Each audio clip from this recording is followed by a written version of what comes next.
persidangan ini terbuka untuk umum, bisa kita melihat tentang jalan persidangan. Tapi manakala hakim mengatakan bahwa sidang itu tertutup untuk umum, tidak diberikan izin untuk masuk melihat proses persidangan tadi. Karena mungkin biasa di dalam proses persidangan itu yang tertutup untuk umum adalah kasus-kasus pemerkosaan.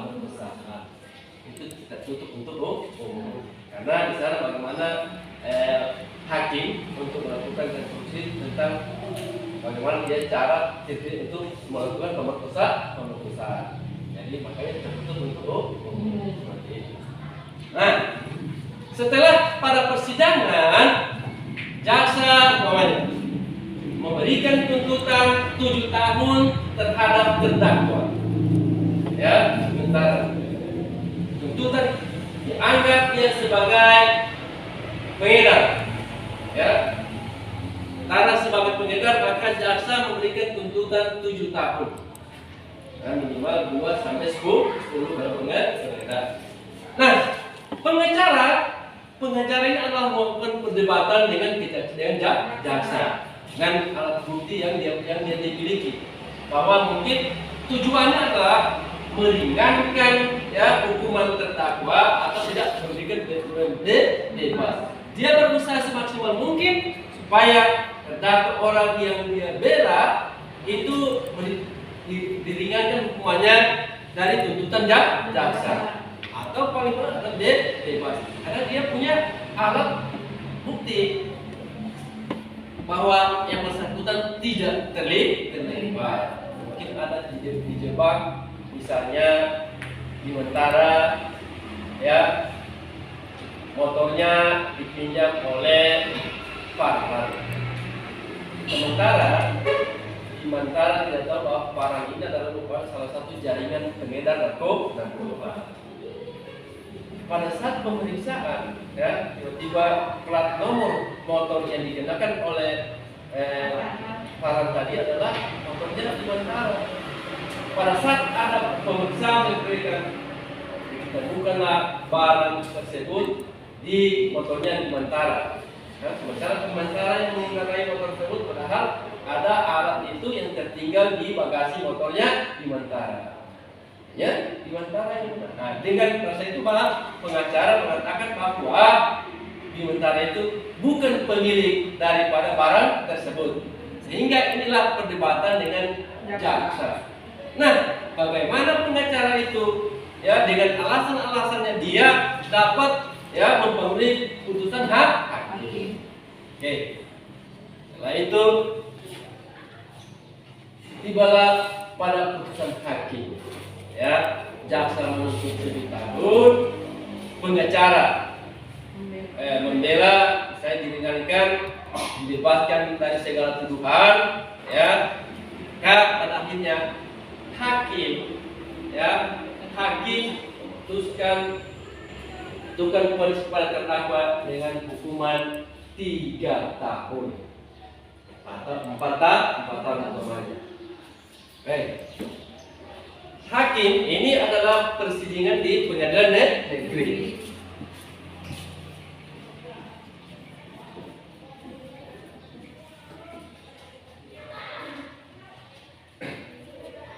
Pada saat hakim memberikan putusan 4 tahun, tidak serta-merta di Mentara atau terdakwa tadi untuk bukan menerima putusan hakim tadi untuk melaksanakan. Hanya 4 tahun, langsung 4 tahun dia masuk dalam lembaga. Tidak seperti itu. Bagaimana untuk memberikan perlindungan terhadap hak asasi manakala dia tidak melakukan sesuatu, maka ada ruang hukum yang diberikan oleh negara pada setiap warga negara dalam rangka untuk mencari keadilan. Makanya setelah pada putusan hakim tadi 4 tahun itu diberikan kesempatan kepada terdakwa untuk memberikan syarat untuk keberatan. Terdakwa sementara apakah menerima putusan tadi itu yang 4 tahun atau tidak? Jika sekiranya tidak menerima atau keberatan, tadi pengacara akan berikan kesempatan untuk bantu. Ya.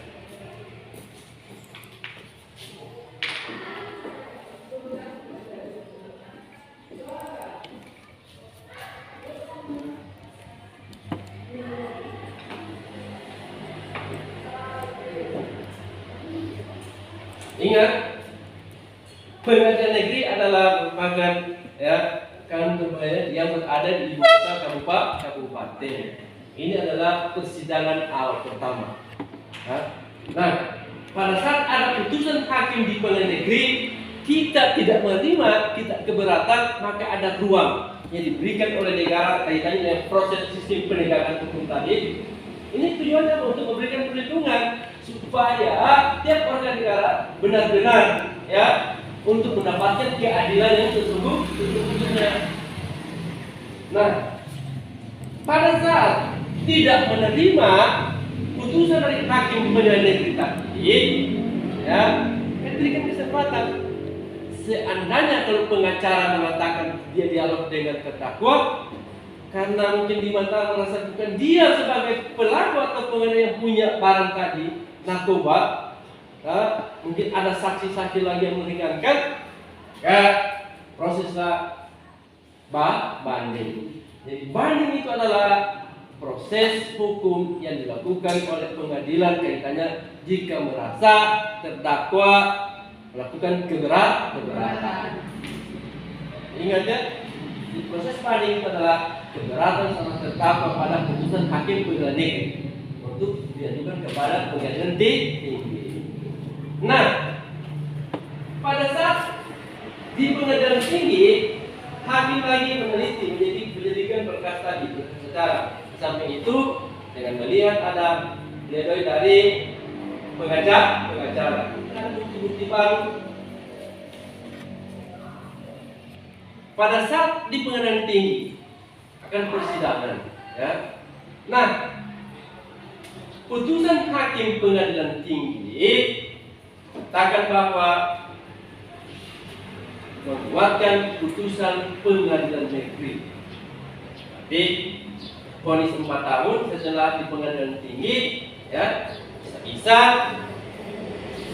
hakim pengadilan tinggi bisa memberikan putusan sesuai dengan bukti-bukti yang ada dari pengacara, ya, ada bukti baru yang meringankan terdakwa.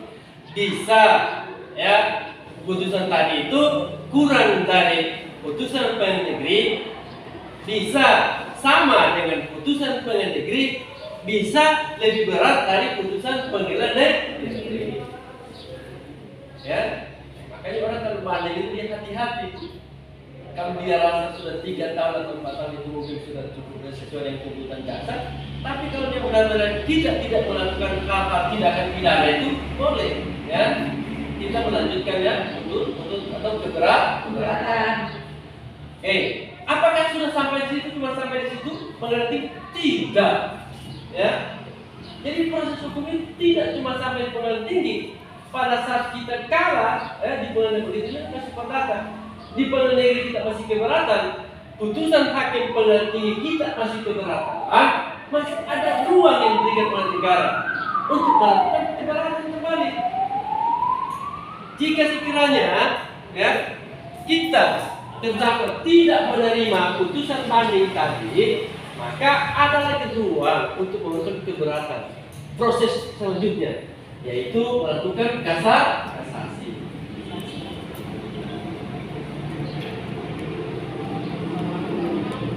Mahkamah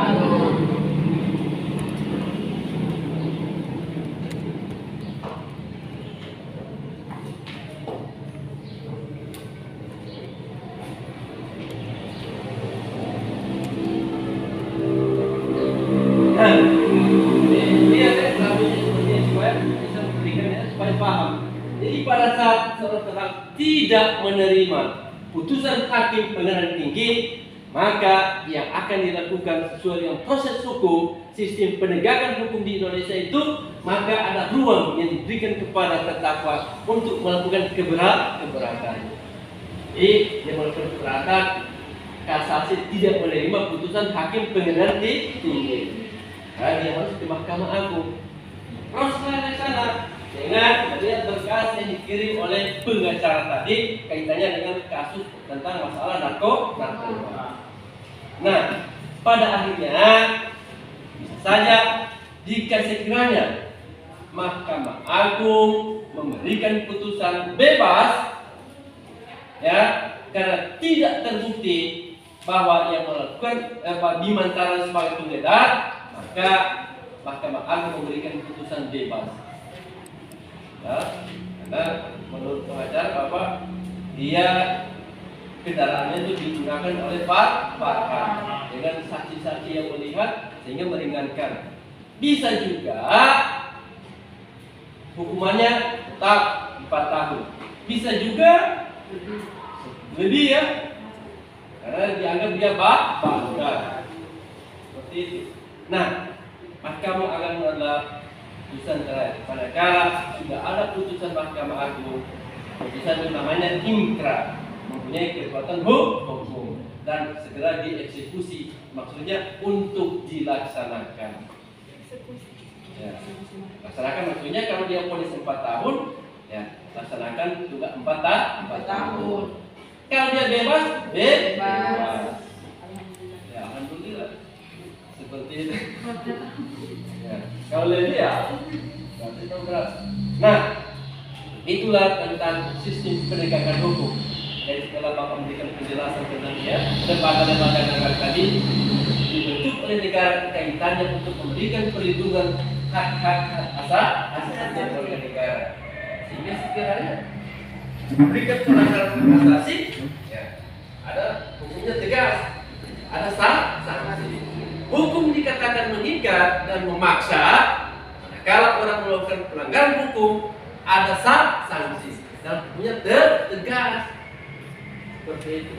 Nah, inilah penjelasan Bapak yang kita kemarin. Nanti setelah memberikan penjelasan tentang kepolisian, lembaga negara yang tentang hak-hak asasi manusia, dari kejaksaan, kehakiman, ini Bapak berikan penjelasan tentang proses sistem penegakan hukum. Sampai di sini ada yang ditanyakan tentang proses hukum? Ada yang kurang jelas?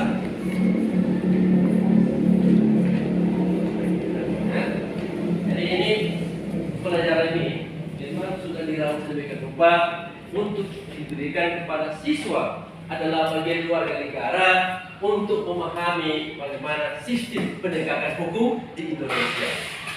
Boleh tidak? Perlindungan dan sistem penegakan hukum di Indonesia.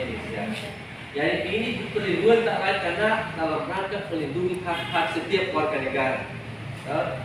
Kan harus hati-hati. Oh ternyata ya dulu sebagaimana Bapak masuk hukum dan pelanggaran ada pada saat hukum sudah ditetapkan. Ya, makanya hukum itu dulu dibuat baru ada pelanggaran. Ada yang ditanyakan tentang proses tadi ini? Ya ini budaya supaya kalian paham ya. Jika segera ada ini pasti akan pada saat kita berada di lingkungan keluarga, di lingkungan masyarakat pasti akan terjadi. Nah, kalau kita paham ini menjelaskan, nanti kita berikan sedikitnya kepada keluarga kita. Ya, kalau kita lihat Pak, jangan kita tekan berita acara polisi sebelum dibaca. Mereka kan takut kalau dikatakan polisi pada saat disodorkan berita acara pemeriksaan tanda tangan seperti itu harus teliti dulu apakah sesuai berita acara pemeriksaan dengan keterangan yang kita berikan.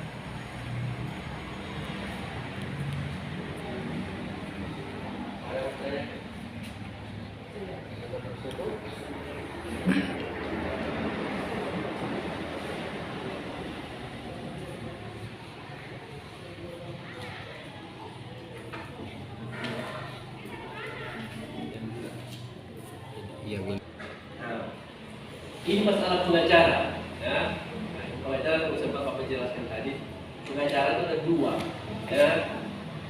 Maksudnya begini, kadang-kadang saya di Mataram tadi, jaksa ini, pengacara ini kan dia bukan PNS, ya, dia cuma jasa. Pada saat kita gunakan jasanya, jelas harus ada ya berapa. Setelah kita menggunakan jasanya, dan tidak menentu terserah kesepakatan. Nah itu pengacara. Nah, tapi jika sekiranya kadang-kadang kita tidak punya kemampuan, ya, tidak punya kemampuan finansial untuk membayar pengacara, maka ada pengacara yang disiapkan oleh negara. Jadi ada. Sementara karena itu undang-undang, ya, diatur oleh undang-undang bahwa setiap orang harus didampingi oleh penasihat hukum. Jika sekiranya Bimantara pada saat hakim menanyakan terdakwa apakah menggunakan penasihat hukum, tidak. Kenapa? Tidak ada biaya. Perlu penasihat hukum? Perlu. Maka disiapkan oleh negara. Penunjuk pengacara siapa yang disiapkan untuk mendampingi Bimantara. Tapi kekurangannya, kalau ada pengacara yang seperti negara berarti dia tidak maksimal, cuma sebagai memenuhi aturan, tidak maksimal menggunakan pembelaan, dia cuma sekedar. Tapi kalau pengacara yang kita bayar, dia membela mati-matian supaya kita diringankan atau sebenarnya dibebaskan dari segala tuntutan. Ya, insya Allah ya, ke depan ada untuk nanti ada jadi pengacara, ya, ada yang jadi hakim, ada yang jadi jaksa. Seperti itulah proses, ya, sistem penegakan hukum di Indonesia.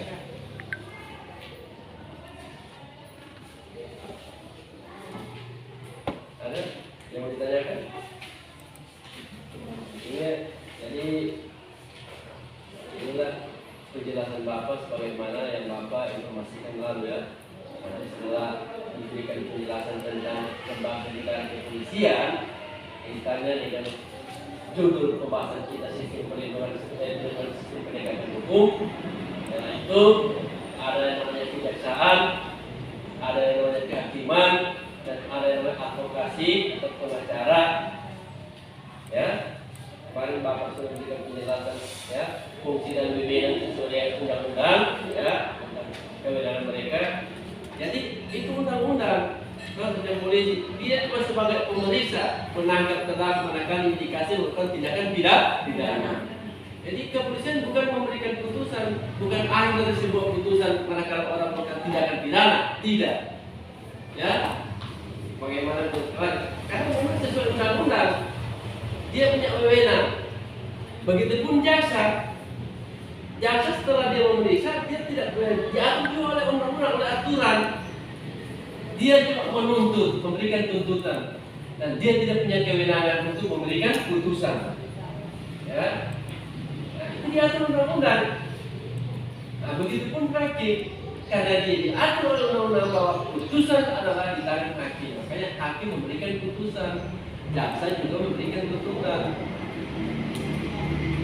Aturannya, jika sekiranya tuntutan jaksa 7 tahun, hakim memberikan putusan kurang dari setengah, maka jaksa yang banding.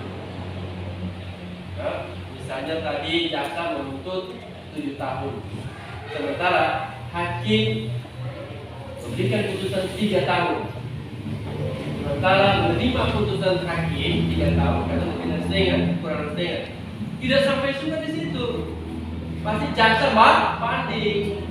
Kami aturan begitu, manakala putusan hakim melebihi kurang dari setengah putusan jaksa, maka jaksa banding. Seperti itu. Ya, maka terkadang ada putusan di pengadilan negeri di 3 tahun, sementara tuntutannya jaksa juga 8 tahun. Tiba-tiba pada saat pengadilan tinggi berubah putusan jadi 6 tahun. Karena itu jaksa yang banding. Proses ini sistem penegakan hukum dilakukan, ada tahapan-tahapan untuk menjaga kemungkinan biasa terjadi ada mafia peradilan di pengadilan tingkat paling bawah. Misalnya terjadi penyuapan, ya, seperti itu. Sehingga apalagi di kasus perdata. Kasus perdata biasa, ya, banyak terjadi mafia peradilan. Dan kadang-kadang sekalipun kita sudah sertifikat tanah untuk kepemilikan, tapi karena ada tuntutan, ya, dari orang lain, misalnya, kita sudah punya yang sah, Tapi karena mungkin ada permainan di dalam, mungkin asal usul tanah seperti ini bisa batal nggak yang punya? Itu banyak kejadian. Nah, indikasinya mungkin ada permainan di dalam, sehingga diberikanlah ruang-ruang proses tahapan-tahapan tadi dari pengadilan negeri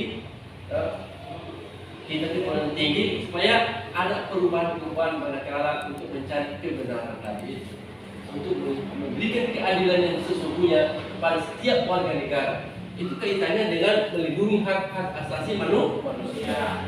Ingat ya, di dalam pembukaan Undang-Undang 45 di sana alinea keempat ada tujuan negara. Nah, ini yang mau dicapai bangsa Indonesia itu, 4 tujuan negara tadi itu yang termaktub dalam alinea keempat Undang-Undang 45. Salah satunya adalah melindungi segenap bangsa Indonesia. Ya. Melindungi segenap bangsa dan seluruh tumpah darah Indonesia. Itu adalah merupakan kesejahteraan bangsa. Ya. Itu amanat undang-undang untuk setiap penyelenggara negara. Makanya, nah, itu kaitannya dengan melindungi segenap, itu adalah kaitannya dengan sistem pemerintahan kita sekarang ini, Pak, itu perlindungan dan sistem penegakan hukum. Itulah penjelasan Bapak tentang ya proses orang yang melakukan tindakan tidak pidana. Inilah setelah Bapak sudah memberikan penjelasan tentang kepolisian kemarin, baru kejaksaan, baru kehakiman, baru pengacara. Ini tidak jawab dari kemarin pertemuan untuk memberikan penjelasan tentang proses persidangan kaitannya dengan sistem penegakan hukum. Ada yang ditanyakan?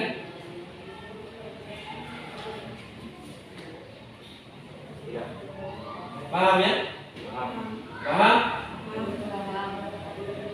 Kalau pada Bapak masuk kualitas ini sudah semester 1, ada yang bertanya, Pak, apa bedanya hukuman mati dengan hukuman seumur hidup? Ya, satu begini, Pak. Biasa, ini apa bedanya, Pak? Hukuman mati dan hukuman seumur hidup. Menjelaskan, kalau hukuman mati, ya pada saat persidangan sampai ke Mahkamah Agung menyatakan bahwa yang bersangkutan karena dia bukan bandar, ya, dengan ditemukan sekian kilogram sabu-sabu, kan aturannya kan hukuman mati. Nah, maka pada saat hakim menyatakan dia hukuman mati, maka dilihat oleh jaksa waktu yang tepat untuk melakukan eksekusi. Kalau di Indonesia hukuman mati tembak. Kalau di Arab Saudi hukuman mati pancung, ya.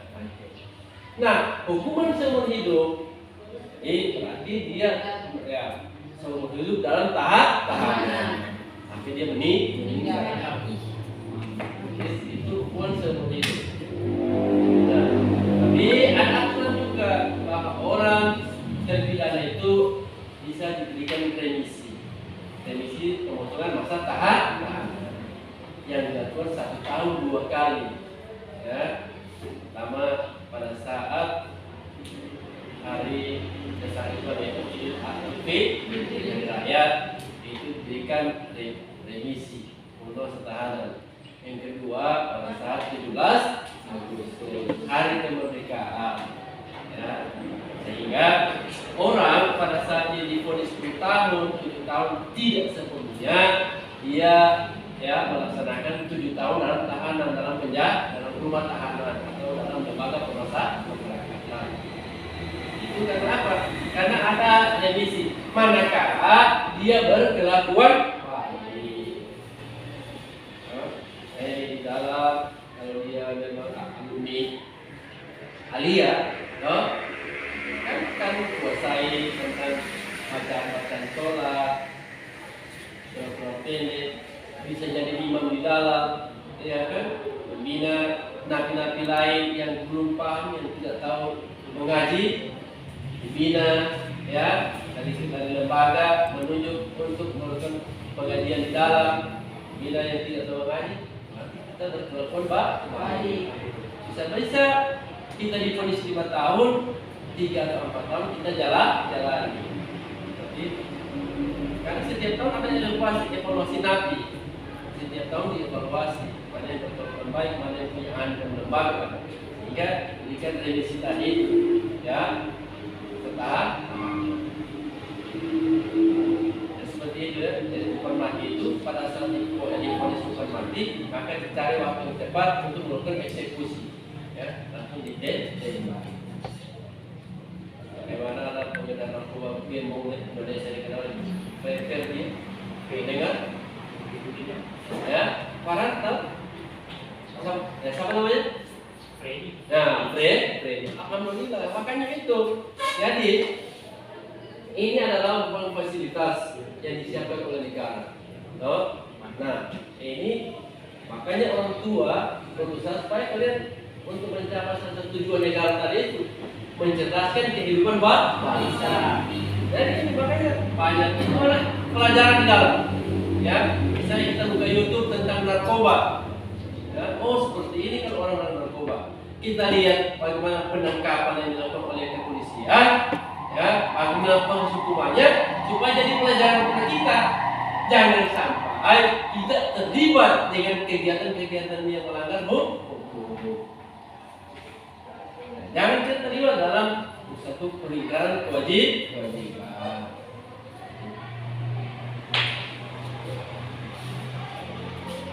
Banyak ada yang bertanya? Paham? Nah, nanti pertemuan ke depan lagi Bapak tanya bagaimana proses sistem pendidikan hukum di Indonesia dengan tahapan-tahapan, nanti bingung lagi. Dan harus ingat seperti ini, sistem penegakan hukum di Indonesia seperti itu, ya kan?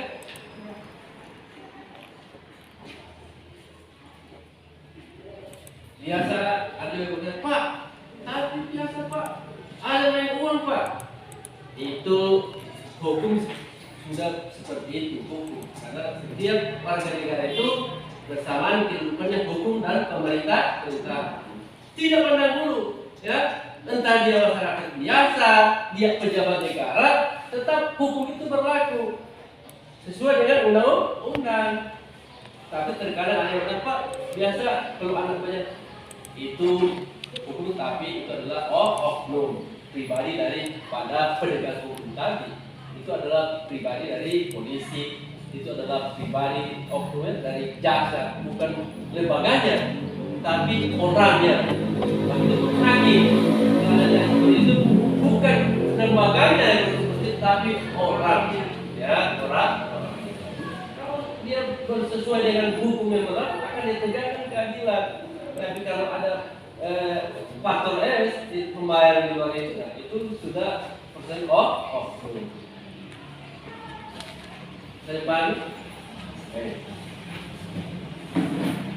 kalau tidak ada, nah ini kita lanjut. Nanti kita sekarang ada lembaga, ya, namanya Komisi Pemberantasan Korupsi.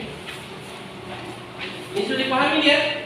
Sebenarnya penjelasan dari ketiga yang kita lihat lembaga negara yang dibentuk oleh negara, kaitannya untuk memberikan perlindungan dan sistem penegakan hukum, kaitannya untuk memberikan perlindungan kepada hak-hak asasi setiap warga negara. Oke.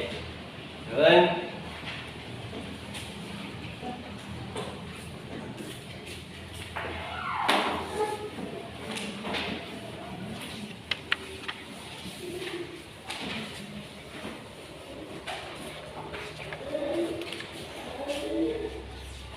KPK.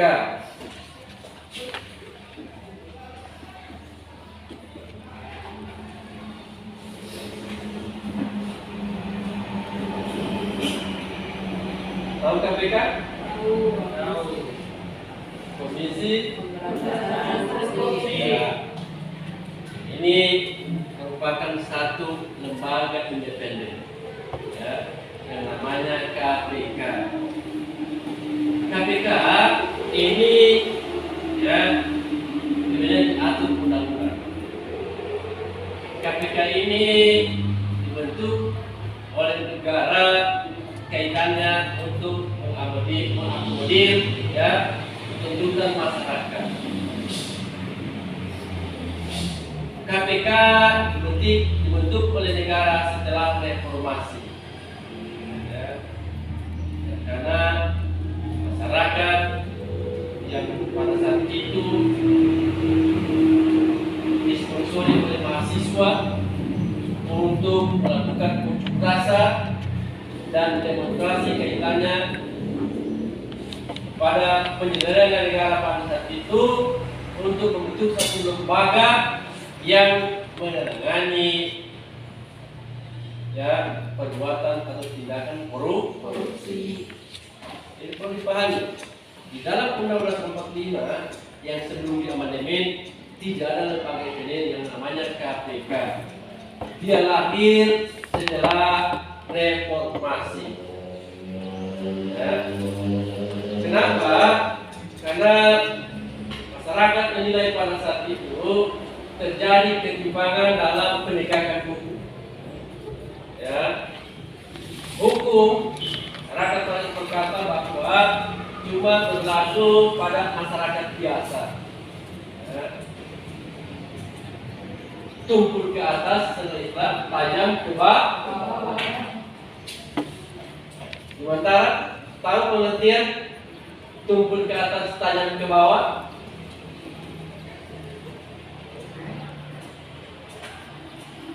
Sementara maksud daripada sering masyarakat mengatakan bahwa hukum itu tumpul ke atas, tajam ke bawah.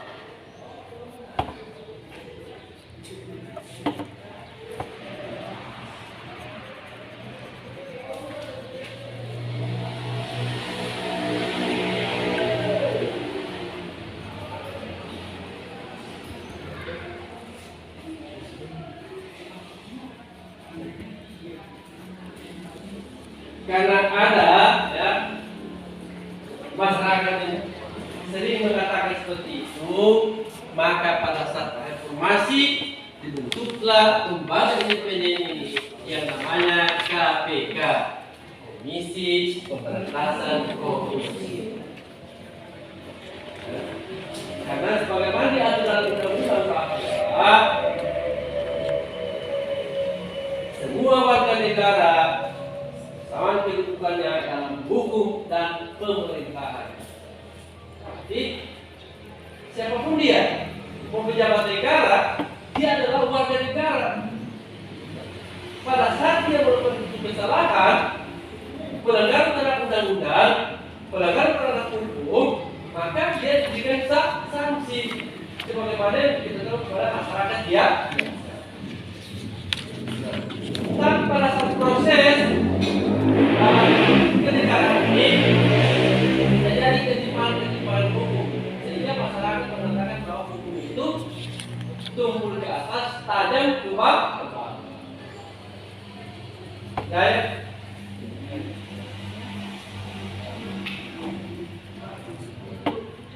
hukumannya itu lebih kepada yang di atas, sementara yang di bawah itu hukumannya lebih berat. Menurut hidayat, orang di atas, sementara di bawah itu lebih berat hukuman. Bagus. Farida, saya setuju ya. Apa lihat Farida ini kan nanti yang Bapak takutkan sebentar selesai Farida akan komplain.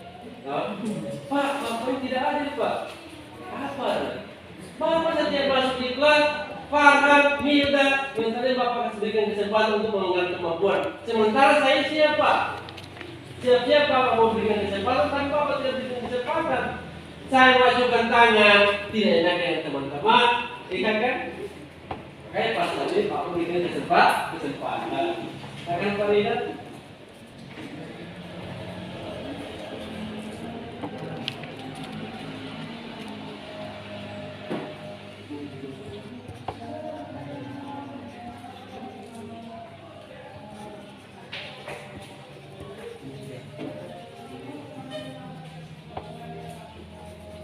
Bagus ya ayatnya, kalau saya sudah paham. Tidak ada punya pemikiran lain tentang istilah dari masyarakat bahwa hukum itu tumpul ke atas, tajam ke bawah. Tapi setelah reformasi, lihat ya. Ini juga ya, apa yang terjadi setelah kita analisa. Kok dalam penjelasan tentang prinsip pendidikan seperti ini, kok kelihatannya luar lain, iya kan? Kalian Fajar. Fajar.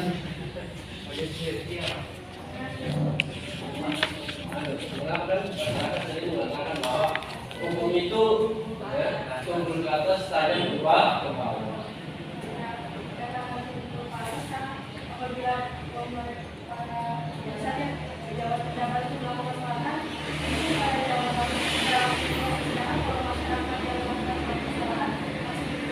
Ya, bagus.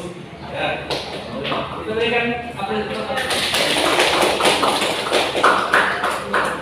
jadi alhamdulillah dengan beberapa kali pertemuan tentang kita bahas tentang prinsip penegakan hukum, ya sekarang kalian sudah mulai paham tentang masalah hukum ini.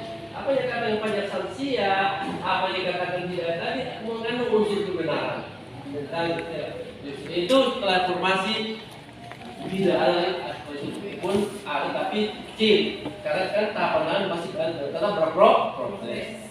Nah, kita kembali kepada tadi ini KPK, Komisi Pemberantasan Korupsi. Ya, dulu sebelum reformasi pejabat negara, bupati, orang-orang yang berduit, konglomerat, gubernur, Pak Menteri melakukan satu tindakan pidana yang namanya korupsi seakan-akan tidak tersentuh oleh hukum. Apa yang dikatakan pajak sanksi tadi? Apa yang dikatakan oleh tidak? Nah, hanya dalam reformasi untuk memenuhi aspirasi masyarakat, maka dibentuk satu lembaga negara yang independen yang namanya KPK. Anak KPK ini diatur oleh undang-undang. Sekalipun polisi tetap digrebek oleh KPK. Sudah berapa petinggi-petinggi Polri? Karena dengan perkelatan dulu ya, ada kepala kepolisian yang pangkat 2 bintang digrebek oleh KPK karena terjadi korupsi. Setelah KPK terbentuk, maka dalam pengelolaan aspirasi masyarakat itu diperlihatkan bahwa inilah hukum. Dia sudah berapa ratus para bupati yang ditangkap oleh KPK kaitannya dengan melakukan korupsi. Gubernur, ya, baru-baru ini Gubernur Sulawesi Selatan.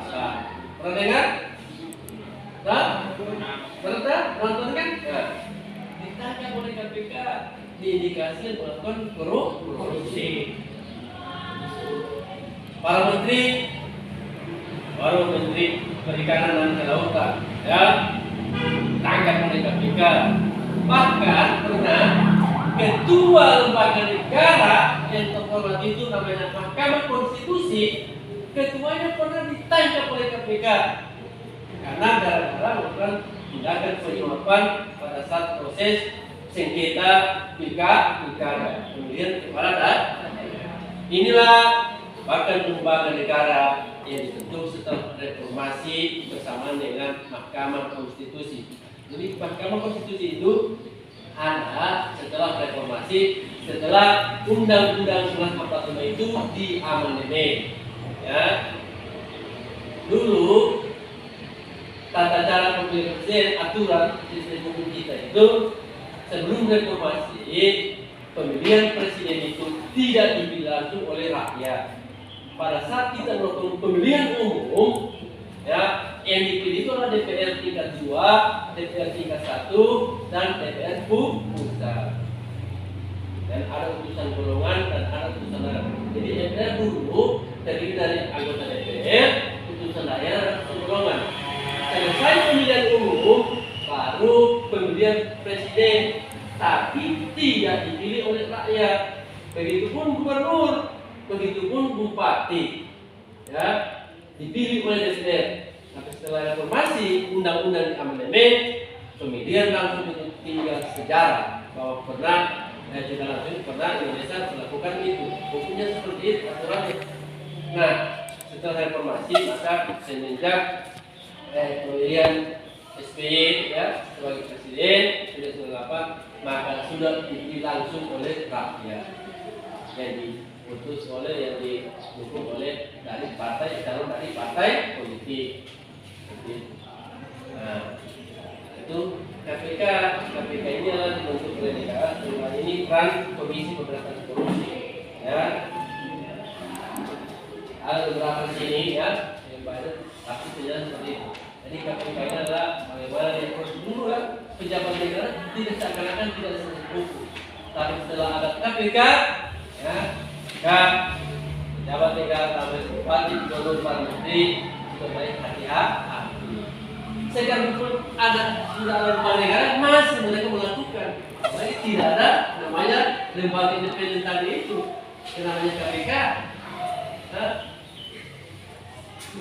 ini bukti setelah kalian menonton televisi, apalagi di medsos itu ya, di banyak situ pelajaran-pelajaran yang kita ambil.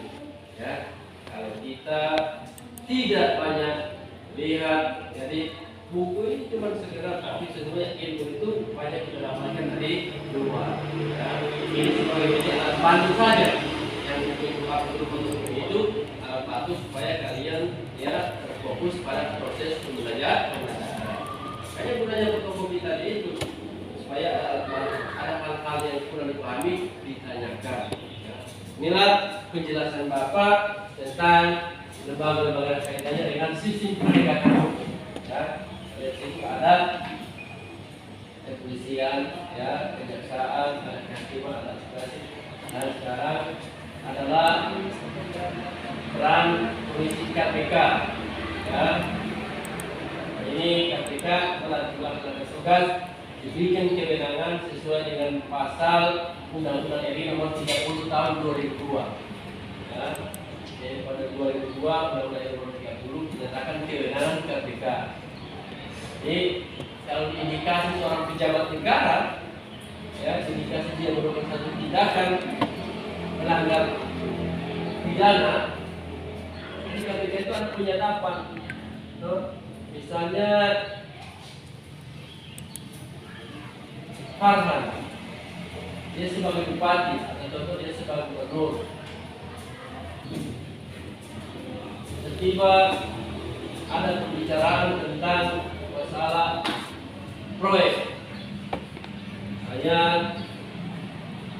yang punya keinginan investor ada 3 yang masuk di Poso untuk mengelola sumber daya alam yang ada di Kabupaten Poso. Sementara pada saat itu mungkin dia lebih banyak duitnya, ya. Akan berbicara dengan Farhan sebagai bupati, ya, oleh telepon. Itu bisa disadap oleh KPK sehingga kapan pertemuan mereka di mana tempat pertemuan sudah diintai.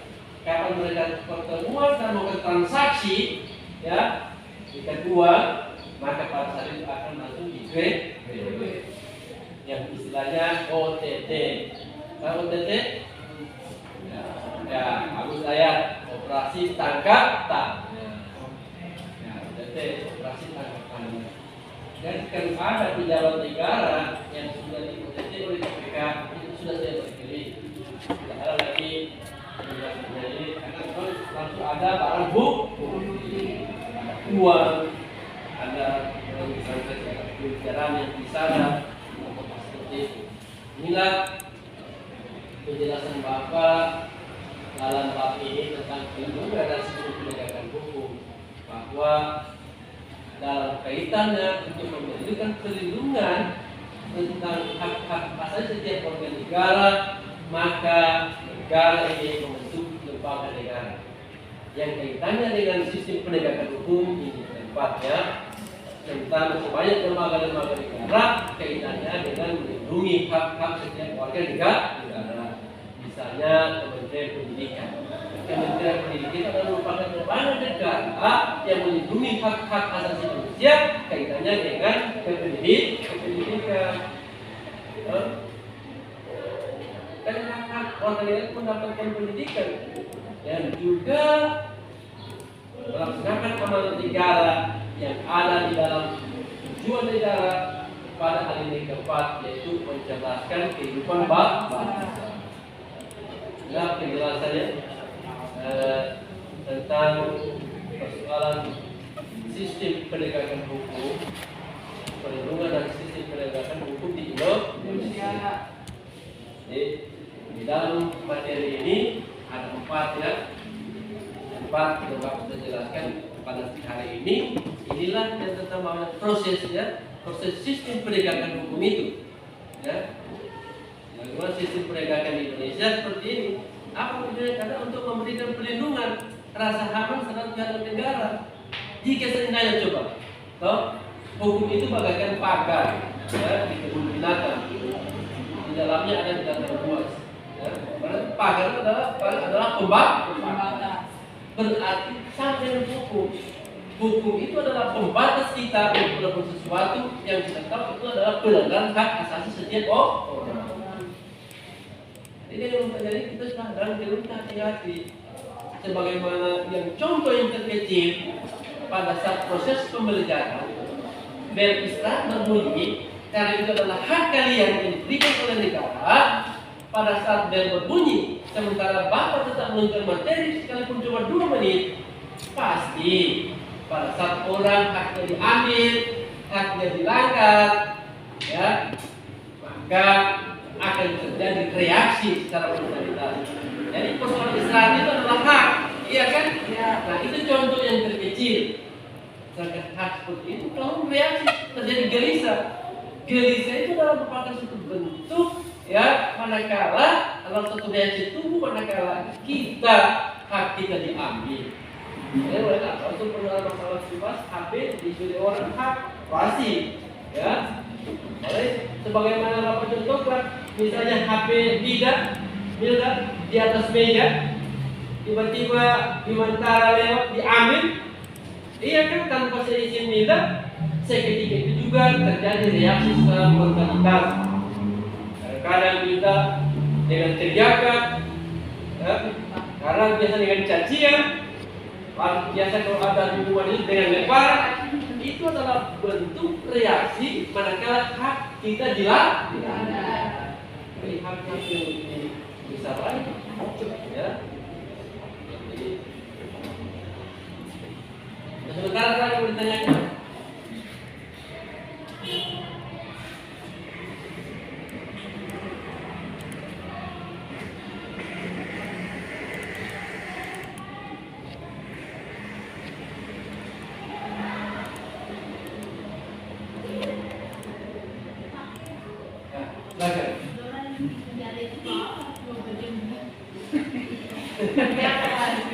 Bagus. Jadi Mulyani, Pak, ini ada kemarin nih Pak. Ada kemarin ini Mulyani dan Mulyani, dari kemarin. Oh. Yang satu nanti jadi hakim, satu jadi jaksa. Ya. Jadi pertanyaan dari Mulyani. Mulyani mengatakan, Pak, di penjara mereka apa? Jadi namanya kan 2 ada lembaga pemasyarakatan, ada dulu hutan pemasaran. Kalau dulu namanya penjara, akan berubah nama itu supaya agak tidak terlalu kesana agak baik dari pertahanan. Jadi di dalam penjara itu adalah merupakan satu ya, untuk melaksanakan hukuman yang diberikan pada saat yang melakukan kesalahan. Pada saat orang di lembaga itu kan kalau kita di rumah tidak enak, di sana kan tidur dalam keluarganya seperti dari kebebasan. Seperti kayak jadi ayam dalam kandang, ya. Nah, tapi di dalam setelah dimasukkan bukan dikasih makan di rumah kecil, tidak. Tapi juga sebenarnya adalah bukan pembinaan. Jadi pembinaan ya dengan rohani. Ajar itu mengaji tadi apa Bapak katakan tadi. saya lihat sudah kalau mengaji, kalau dia muslim, supaya dia ada perubahan. Maksudnya begini, setelah diberikan pembinaan, diharapkan setelah dia keluar dari sekolah tidak melakukan hal-hal lagi itu, kalau pelanggaran hak tadi atau tindakan pidana. Nah, pada baru juga ada keterampilan. Ya, misalnya mungkin di dalam ada diberikan kursus, ada yang punya kelebihan, ada yang lain, misalnya bukan ada kelebihan tangan, ada keterampilan misalnya dia ada servis begitu, dan ada di dalam supaya bisnis, supaya pada saat dia keluar dia punya keterampilan, dia menggunakan kalau di perempuan ada kursus menjahit di dalam, supaya pada saat dia keluar sebenarnya dia punya keterampilan, misalnya dia diberikan pengetahuan tentang servis ya elektronik. Nah, dia keluar dia akan buka usaha, ya, supaya dia tidak lagi melakukan hal-hal misalnya ingin mencuri atau begal, ya, tidak seperti itu, maka dia dibina. Nah, ada juga dengan pembinaan rohani. Setiap ada ustaz-ustaz dari luar, seminggu mungkin berapa kali masuk itu macam pembinaan. Jadi adalah supaya yang cuma sebenarnya tapi bahwa supaya dikenal pesan-pesan keagamaan, ya, supaya mereka tidak melakukan. Bahkan saja ada orang yang non muslim melakukan tindak kejahatan, setelah dia masuk dia bergabung ada pembinaan rohani. Kadang banyak yang jadi mu'alaf, ya, seperti itu. Saya terjadi ya, karena melalui pembinaan dalam ini dia tidak cuma beragama, tapi bagaimana pembinaan akhlak. Jadi dia berubah, bukan macam mengatakan cuma dia ngerti, nah, ya seperti itu. Lalu dia makan, kalau makan dikasih makan, makan dia tidak. Ini kesempatan. Cuma tidak bebas seperti kita ini, ya. Jadi jam 6 sudah harus masuk di kamar, no? Ya dikasih menggunakan HP, no? Jadi keluarga datang tidak cuma menggunakan HP, kalau datang menerima kan pak saya lapor, no?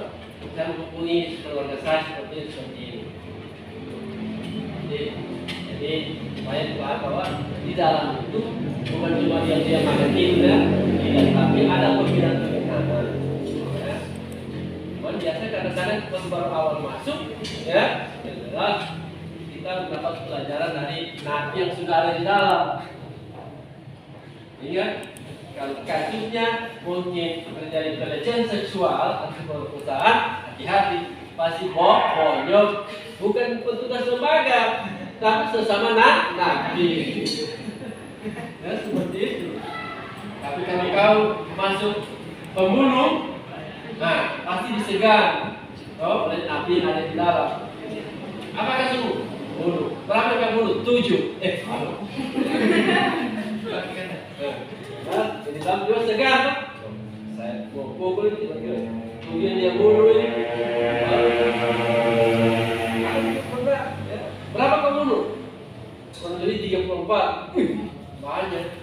Padahal dia membunuh karena dia kapten kapal tenggelam, penumpang banyak yang meninggal. Dia selamat. Begitu kan. Jadi makanya banyak sekali yang dia bunuh. Itulah